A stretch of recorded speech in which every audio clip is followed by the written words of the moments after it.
Assalamualaikum warahmatullahi wabarakatuh. Apa kabar kalian? Semoga kalian baik-baik saja dan tetap diberikan kesehatan oleh Allah Subhanahu wa Ta'ala. Bantu channel kami dengan cara subscribe dan tekan tombol lonceng kalian. Terima kasih. Semoga kisah ini bermanfaat. Dikisahkan, suatu hari seorang pemulung yang bernama Rahmat sedang mencari barang bekas di pinggir kota Jakarta. Dikarenakan malam itu turun hujan, Rahmat kemudian memutuskan untuk pulang ke gudang rongsokannya. Sesampainya di gudang, salah satu temannya yang bernama Wahyu datang mencari Rahmat. Namun Wahyu terkejut saat mendapati Rahmat yang sedang kambuh. Rahmat memang seringkali jatuh sakit jika dia kelelahan atau banyak pikiran. Padahal teman-temannya sudah melarangnya untuk bekerja karena kondisi tersebut, dan ditambah obatnya juga sudah habis. Namun pria parubaya itu keras kepala dan tetap pergi memulung. Tanpa menunggu lama, akhirnya Wahyu memutuskan untuk membawa Rahmat ke rumah sakit terdekat. Sesampainya di rumah sakit, Rahmat yang dalam keadaan cukup parah tidak langsung mendapat penanganan dari rumah sakit. Dia justru diminta menunggu antrian. Di saat Rahmat telah menunggu, di saat yang bersamaan datanglah seorang wanita sambil menggendong anaknya yang tak sadarkan diri. Rahmat diam-diam mencoba mengamati karena penasaran apa yang sebenarnya terjadi dengan anak itu. Dia tak berani bertanya karena takut si ibu tersinggung. Tapi belum sempat dia mengetahui kondisi si anak, ibu itu dipanggil untuk menemui dokter. Setelah lama menunggu, akhirnya kini tiba gilirannya untuk bertemu dokter. Dokter memeriksa dan mendiagnosanya dengan teliti. Ternyata Rahmat selama ini menderita gagal ginjal dan secara otomatis menjadi pasien yang masuk ke daftar tunggu donor untuk transplantasi ginjal. Hal ini dikarenakan persediaan ginjal di rumah sakit sedang kosong. Jadi mau tidak mau Rahmat harus menunggu sampai ada yang bersedia mendonorkan ginjalnya. Karena proses operasi belum bisa dilakukan, jadi dokter hanya bisa memberikan beberapa obat untuk meredakan rasa sakitnya. Setelah selesai urusan di rumah sakit, mereka berdua segera menelpon Pak RT untuk menjemput ke rumah sakit. Keesokan harinya, setelah mengkonsumsi obat dan beristirahat dengan cukup, Rahmat merasa tubuhnya lebih baik. Dia pun dapat melakukan rutinitas seperti biasa. Bahkan di pagi hari, Rahmat sudah menyapa tetangga dan teman-temannya dengan ceria. Dia memang terkenal sebagai orang yang baik, dia ramah pada semua orang di sekitarnya. Dia juga sering berbagi kepada orang-orang yang membutuhkan. Rahmat bukanlah pemulung biasa, dia adalah pengepul dan para pemulung. Dia juga sudah memiliki banyak anak buah yang setia membawa hasil pungutannya padanya. Mulai dari remaja sampai orang dewasa yang membutuhkan pekerjaan, tanpa sungkan dia ajak untuk bekerja dengannya. Beberapa menit kemudian Wahyu muncul. Dia sangat kesal ketika mengetahui Rahmat hendak pergi memulung. Hal ini karena dirinya sangat peduli pada sahabatnya itu. Dia tak mau Rahmat sampai kumat lagi dan membahayakan nyawanya. Namun Rahmat hanya tersenyum membalas ocehan dari Wahyu. Kemudian dia mengajak Wahyu untuk mewujudkan daftar impian yang dulu pernah mereka buat bersama. Salah satunya adalah menemukan ibu mereka yang sudah lama hilang. Mereka pun bersama masuk ke kamarnya Rahmat. Selama ini Rahmat punya kebiasaan menyimpan benda-benda berharganya di kotak rahasia yang dia simpan di bawah ranjang tidurnya, termasuk uangnya yang dia tabung untuk biaya transplantasi ginjalnya. Wahyu pun tersenyum tipis melihat tekad kuat yang dimiliki Rahmat untuk sembuh. Beberapa hari kemudian Wahyu berangkat memulung dengan penuh semangat. Dan benar saja, semangatnya tak membohongi hasil. Bisa dibilang hari ini adalah hari keberuntungannya karena dia bisa mendapatkan banyak barang bekas yang bisa dia jual ke pengepul. Namun saking semangatnya Wahyu sampai nekat memulung di daerah orang lain. Karena sikap beraninya itu, sialnya dia malah dikejar oleh pemulung di daerah tersebut. Untungnya dengan kecerdikannya dia berhasil meloloskan diri dan pulang dengan selamat. Malam harinya dia kembali dengan membawa karung yang penuh dengan barang bekas yang siap dia jual kepada Rahmat. Para pemulung lain pun terlihat sedang sibuk menimbang bawaan mereka. Biasanya Wahyu akan menimbang karungnya sendiri dan melaporkannya pada Rahmat. Tapi karena dia ada kegiatan lain, maka dia menyerahkan semua bawaannya pada Rahmat. Toh bos sekaligus sahabatnya itu juga tak mungkin mencuranginya. Setelah Wahyu dan semua pemulung pergi, seperti biasa Rahmat segera merapikan barang bekas sesuai dengan kategorinya. Tapi tiba-tiba dia mendengarkan sesuatu yang mencurigakan dari salah satu karung, yang mana ternyata asalnya dari karung Wahyu. Rahmat sempat mengira isi di dalam karung itu adalah kucing. Dia pun menendang karung tersebut dengan hati-hati, hanya sekedar untuk memastikan apa yang ada di dalamnya. Lalu setelah beberapa tendangan, tanpa diduga keluarlah seorang anak kecil yang langsung lari bersembunyi karena ketakutan. Rahmat yang sama-sama terkejut berusaha membujuknya dan menyatakan bahwa Rahmat adalah orang baik. Namun anak itu tetap saja ketakutan, bahkan terlihat ada trauma di diri anak itu, sehingga Rahmat pun berhenti membujuknya.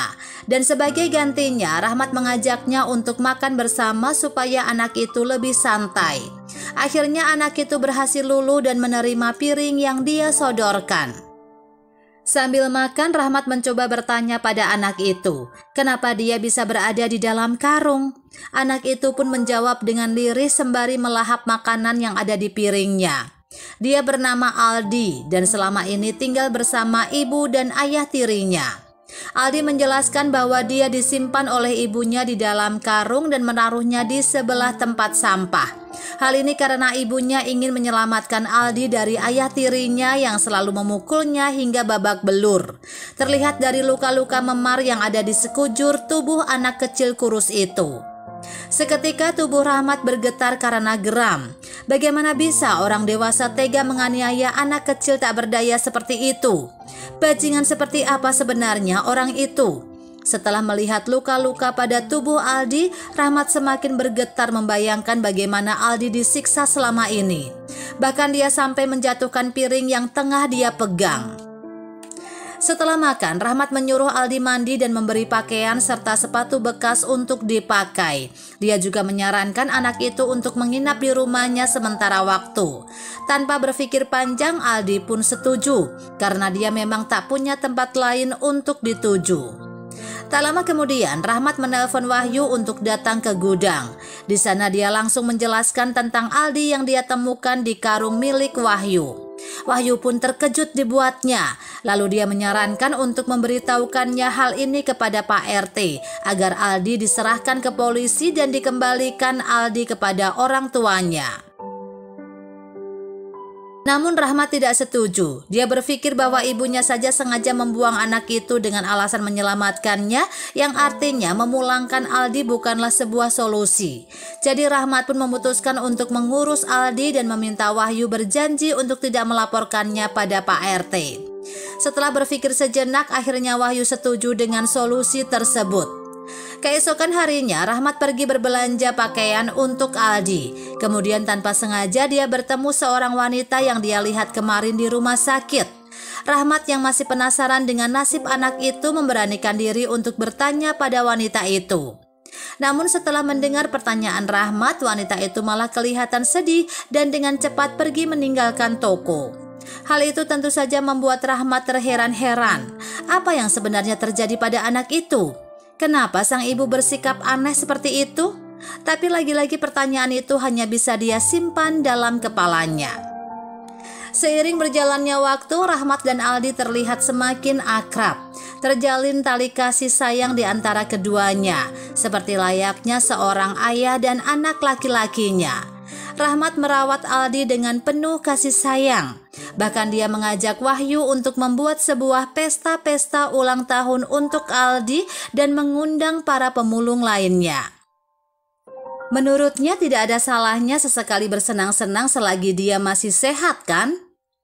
Karena Rahmat dikenal baik pada orang lain, mudah baginya untuk punya relasi. Bahkan pemilik toko kue dengan senang hati memberikan kue dagangannya padanya karena dia tahu pria Parubaya itu sering membuatkan pesta untuk para pemulung yang berulang tahun. Di tengah pesta yang berlangsung dengan meriah, tiba-tiba Aldi berteriak dan mengatakan ada seorang wanita yang ingin menculiknya. Namun ketika Rahmat hendak mengejarnya, wanita itu sudah menghilang. Rahmat pun marah pada Wahyu karena meninggalkan Aldi sendirian. Wahyu pun menyesal dan berjanji tidak akan pernah meninggalkan anak itu sendirian lagi. Setelah amarahnya reda, dia bergabung dengan orang-orang di pesta. Seperti janjinya sebelumnya, pesta itu digelar untuk menyenangkan semua orang yang datang, tak terkecuali Aldi, anggota baru dan anggota termuda yang paling dia sayangi. Jadi emosinya tak boleh sampai mengganggu kesenangan pesta itu. Rahmat mengajak beberapa orang untuk membicarakan impian yang ingin mereka capai. Kemudian dia terkejut ketika mendengarkan permohonan salah satu pemulung yang ingin mati muda. Alasannya supaya orang tuanya masih mengenalinya saat dia mati. Karena jika dia mati ketika dewasa, bisa jadi orang tuanya yang selama ini mencarinya tidak akan mengenalinya lagi. Mendengarkan hal itu membuat Wahyu sedih karena dia juga berpisah dengan orang tuanya dari kecil. Kemudian Aldi juga mengatakan bahwa permohonannya adalah untuk mencari uang yang banyak sehingga dia bisa membawa ibunya pergi dan tinggal bersamanya. Mereka akan pergi jauh dari sisi si ayah tiri yang kejam. Orang-orang yang mendengar permohonan tersebut tentu saja kagum pada Aldi, sembari mengusap kepala anak kecil itu dengan gemas. Keesokan harinya, Rahmat dan Aldi membicarakan tentang rencana mereka yang akan menemui ibu Aldi untuk mengabarkan bahwa anaknya baik-baik saja. Tetapi Aldi takut jika ternyata mereka malah bertemu dengan ayah tirinya. Rahmat pun berusaha meyakinkan bahwa mereka bisa berbicara pada si ibu ketika si ayah tiri sudah pergi. Tak hanya itu, Rahmat juga berjanji jika rencana ini berhasil, maka dia akan membantu Aldi mencari uang yang banyak, sehingga dia bisa membawa ibunya pergi jauh dari ayah tirinya. Mendengarkan hal itu, Aldi pun setuju dengan rencana tersebut. Di suatu malam, Rahmat membuatkan Aldi gerobak yang sesuai dengan ukuran badannya. Ketika sedang asik bekerja, tiba-tiba Pak RT mengunjunginya untuk membawa Aldi ke kantor polisi. Ternyata secara diam-diam Wahyu menceritakan tentang keberadaan Aldi pada Pak RT. Rahmat kesal, namun dia tak kuasa untuk marah. Dia pun memohon pada Pak RT untuk merawat Aldi sampai anak itu bertemu dengan ibunya. Sebenarnya Pak RT ragu kalau Aldi ditinggalkan ibunya dengan alasan keselamatannya. Bisa saja Aldi memang sengaja ditinggal dan dibuang oleh ibunya karena alasan ekonomi atau sebagainya. Namun Rahmat tidak sependapat. Dia yakin bahwa Aldi memang sengaja dibuang dalam karung agar anak itu tidak dipukuli lagi oleh ayah tirinya. Karena ketika bertemu Aldi untuk yang pertama kalinya, anak itu penuh dengan memar. Jadi pasti ibunya putus asa sekali sehingga memasukkannya ke dalam karung dan menaruhnya ke tempat sampah. Karena menurut Rahmat, mana ada ibu yang sengaja membuang anaknya sendiri, apalagi dalam keadaan penuh luka seperti itu. Mendengar hal itu, Pak RT lalu bertanya, jadi di mana ibunya Wahyu dan para pemulung yang lainnya? Apakah mereka juga dibuang karena ibu mereka menyayangi mereka? Apakah kau bisa menjelaskan semua itu, Rahmat? Tegasnya seraya meninggalkan tempat itu, membuat Rahmat terpaku dalam diam. Keesokan harinya Rahmat memberikan Aldi perlengkapan untuk mencari uang, yaitu seperangkat alat memulung. Dia mengajarkan bagaimana cara bekerja sebagai pemulung. Apa saja barang-barang yang berharga yang bisa dia tukar menjadi uang dan daerah mana saja yang boleh dia jelajahi untuk mencari barang bekas. Aldi pun menyimak dengan sangat antusias, tak sabar untuk mengumpulkan pundi-pundi rupiah pertamanya. Waktu pun berlalu, mereka bekerja dari pagi sampai sore dan pulang ketika matahari sudah terbenam. Di rumah Rahmat memberikan mobil-mobilan mainannya ketika dia masih kecil kepada Aldi. Kemudian dia keluar untuk pergi ke gudang. Di gudang, Rahmat mengecek catatan laporan hasil dari para pemulung. Ketika sedang fokus dengan kalkulatornya, tiba-tiba penyakitnya kambuh. Untungnya sebelum pingsan dia segera meminum obat untuk meredakan sakitnya itu. Pada saat kembali ke rumah, dia terkejut saat melihat Aldi yang tengah tergeletak tak berdaya di teras rumah. Ternyata Aldi tengah mabuk karena diajak menghirup lem oleh anak-anak pengemis lainnya. Rahmat pun marah dan segera membawanya masuk, lalu dengan tegas menyuruh anak-anak lain untuk pulang. Aldi dibawa ke dalam kamarnya. Masih dalam pengaruh lem, anak itu berhalusinasi dan menganggap bahwa Rahmat adalah ayah tirinya. Dia merasa ketakutan dan lari kocar-kacir. Rahmat berusaha untuk menyadarkan Aldi, namun tidak berhasil karena penyakitnya tiba-tiba malah kambuh. Sambil sesak nafas, Rahmat mencoba meraih Aldi yang masih berteriak-teriak tak karuan.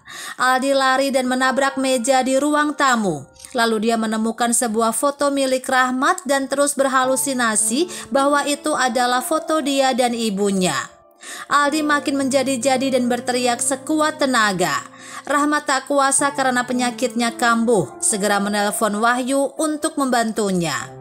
Tak lama Wahyu pun datang. Dia segera mendekap Aldi yang masih berlarian ke sana kemari sambil berteriak. Anak itu terus meronta-ronta karena mengira Wahyu adalah ayah tirinya. Namun setelah beberapa menit dalam dekapan Wahyu, Aldi akhirnya kehabisan tenaga dan melemas. Wahyu pun membaringkan anak itu di kasurnya dan memberinya minum. Setelah minum, Aldi pun tertidur. Setelah Aldi tidur, Rahmat bercerita pada Wahyu apa yang terjadi pada anak itu. Bahwa anak-anak pengemis menyuruh Aldi menghirup lem supaya bisa bertemu dengan ibunya, sehingga Aldi menuruti permintaan tersebut. Apa yang terjadi pada Aldi membuat Rahmat sedih. Jadi keesokan harinya Rahmat berencana untuk mengantar Aldi pulang tanpa memberitahu anak itu terlebih dahulu. Rahmat mengajak Aldi untuk memulung di tempat Wahyu memulung pada saat menemukannya. Ketika sampai, Aldi pun mengenali lingkungan tersebut dan tahu jalan menuju rumahnya. Di depan rumahnya, Aldi melihat seorang pria berlari keluar dari rumah yang tak lain adalah ayah tirinya. Rahmat pun mencoba mengejar pria tersebut namun tidak berhasil menemukannya karena larinya kalah cepat. Lalu ketika dia kembali, Aldi sudah berada di dalam karung dengan kondisi wajah yang lebam. Bukan karena ayah tirinya, rupanya Aldi babak belur karena dikeroyok oleh sekelompok pemulung yang tengah beroperasi. Mereka mengira Aldi berada di sana untuk memulung di daerah mereka. Sama seperti Wahyu waktu itu, jadi mau tidak mau anak itu harus dihabisi biar jera. Rahmat pun langsung menghampiri kelompok pemulung itu dan terjadilah perkelahian di antara mereka. Awalnya Rahmat memimpin perkelahian, namun karena pukulan yang mengenai pinggangnya membuat Rahmat langsung jatuh pingsan. Pukulan tersebut mengenai ginjalnya. Singkat waktu, saat Rahmat sadar dia sudah berada di rumah sakit dan sedang melakukan cuci darah. Melihat dia sudah sadar, Wahyu segera mengabari bahwa dirinya tidak menemukan Aldi saat dia membawa Rahmat ke rumah sakit. Rahmat yang khawatir pun langsung mencabut selang darahnya tanpa mempedulikan kondisinya. Bahkan dia tak peduli ketika sebagian darahnya masih ada di mesin. Dia hanya ingin pergi untuk mencari Aldi. Wahyu pun menyusulnya dan mereka berdua pulang tanpa surat persetujuan dari dokter. Di rumah, Rahmat mengambil uang tabungannya dan segera pergi mencari Aldi. Dia sudah tak peduli akan biaya pengobatan atau apalah itu. Yang ada di kepalanya saat ini adalah bagaimana caranya untuk menemukan Aldi dan memastikan anak itu baik-baik saja. Di waktu yang bersamaan, Pak RT datang untuk mencegah Rahmat pergi. Namun Rahmat bersikeras ingin menyelamatkan Aldi karena dia ingin melakukan sesuatu yang tak dilakukan oleh Pak RT padanya. Dengan mengendarai mobil bututnya, Rahmat pun pergi ke rumah Aldi dengan harapan anak itu ada di sana. Sesampainya di sana, Rahmat langsung masuk tanpa mengetuk pintu terlebih dahulu.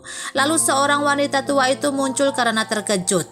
"Aldi, kamu Aldi?" tanya wanita tua itu sambil memicingkan matanya. Rahmat tak bergering. Dia terus memeriksa setiap sudut dari rumah itu sambil memanggil-manggil nama Aldi. Namun tak ada jawaban sama sekali dari anak itu. Lalu ketika Rahmat memasuki sebuah kamar, tiba-tiba ingatannya tentang masa lalunya muncul. Di mana saat dia disiksa oleh ayah tirinya, saat ibunya menangis tak berdaya dan memohon ampun pada laki-laki kejam itu. Semua ingatannya seolah-olah bercampur tak karuan.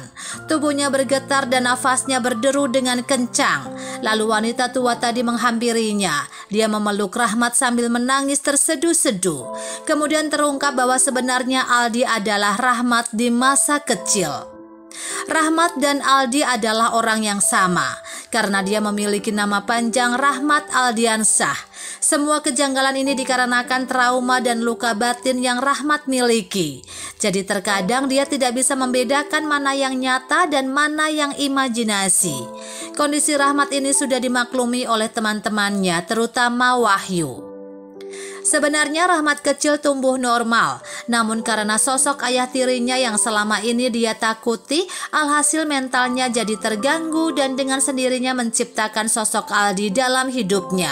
Sosok tersebut sering hadir dalam hidupnya. Selama ini Wahyu dan teman-temannya yang lain membiarkan kondisinya itu karena menganggap hal itu bisa mengobati luka batinnya. Karena Rahmat pernah mengatakan bahwa merawat Aldi adalah kebahagiaan tersendiri dalam hatinya. Jadi mereka tak tega jika harus merusak kebahagiaan Rahmat. Tubuh Rahmat masih bergetar dan kepalanya tiba-tiba pusing. Lalu wanita tua itu memberikannya segelas air putih. Rahmat yang masih menata ingatannya pun kemudian tersadar akan suatu hal. Setelah memandangi wanita tua itu dengan seksama, akhirnya Rahmat sadar bahwa dia adalah ibu yang selama ini dia cari. Rahmat pun menangis sambil memeluk ibunya, sambil sesekali memastikan kalau wanita tua itu memang benar-benar ibunya. Kemudian dia bertanya kenapa dulu ibunya membuangnya dalam karung dan tak pernah mencarinya selama ini. Lalu sang ibu pun menjawab kalau dia memang sengaja membuang anaknya karena takut pada suaminya. Dan selama hidupnya, sang suami selalu mengancam akan membunuhnya jika sampai ketahuan mencari anaknya. Alhasil dia hanya bisa menangis dan berdoa pada Yang Maha Kuasa agar anaknya selalu diberikan perlindungan. Mendengar hal itu membuat Rahmat semakin sedih. Dulu mimpinya adalah ingin mencari uang yang banyak agar bisa membawa ibunya pergi bersamanya. Namun pada kenyataannya luka batin yang dideritanya justru seakan-akan menutup kenangan masa lalunya dan membuatnya lupa akan mimpinya. Tapi kini semuanya sudah jelas. Ingatan yang dulu hilang kini telah kembali tersusun dengan rapi. Dia telah bertemu kembali dengan ibunya dalam mimpinya. Walaupun terlambat, tapi itu lebih baik daripada tidak sama sekali. Kini mimpinya adalah hidup dengan tenang dan menghabiskan sisa hidupnya dengan ibu tercinta. Dari kisah Rahmat kita bisa belajar bahwa masih banyak anak di luar sana yang memiliki nasib kurang beruntung. Bahkan dengan tubuh mereka yang lemah, mereka berusaha berjuang menjalani hidup yang kejam. Dan tak sedikit pula anak-anak yang mendapatkan perlakuan tidak pantas dari orang tuanya, entah itu kandung atau tiri, yang mana akhirnya membuat sebuah trauma dan ketakutan yang menghantui hidupnya. Kedepannya semoga anak-anak yang bernasib seperti Rahmat bisa tetap kuat, baik fisik maupun mental. Semoga mereka selalu bertemu dengan orang-orang baik. Dan untuk orang-orang dewasa yang masih suka menindas anak kecil, semoga dibukakan pintu hatinya. Karena anak-anak adalah generasi penerus. Jika mereka dirusak sejak dini, mau bagaimana nasib generasi selanjutnya?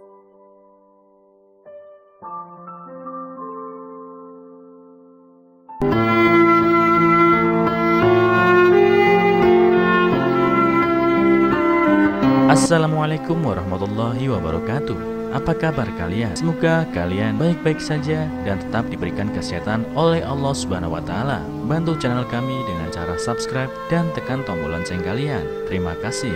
Semoga kisah ini bermanfaat.